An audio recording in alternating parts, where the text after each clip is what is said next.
這個時候啊，在緬甸被打斷了，別人說什麼高薪了，跑過去，結果不是，是什麼呢？建設園區。你那個園區是搞什麼詐騙的？以那個短信形式跟別人聊天，搞國外的，美國啊、紐約啊。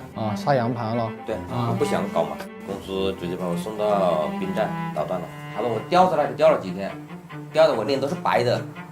怎麼回來的了？我直接跟公司提过，我說我要回去，他就一直要賠付了，總共花了1.3-4萬的樣子吧。就把你送回來了。冒昧的問一句，誰帶你去緬北留學的呢？兄弟啊，我也会把老婆排在第2位，把兄弟排在第1位。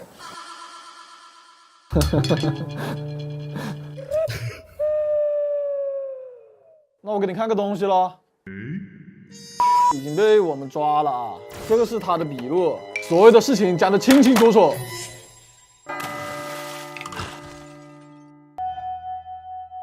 我這個是公益，把兄弟排在第1位。這個是他的筆錄，所有的事情講得清清楚楚。你先想好這些事情，全部一個人攬下來，凡事狐朋狗友，還是趕快如實交代，出來找你女兒。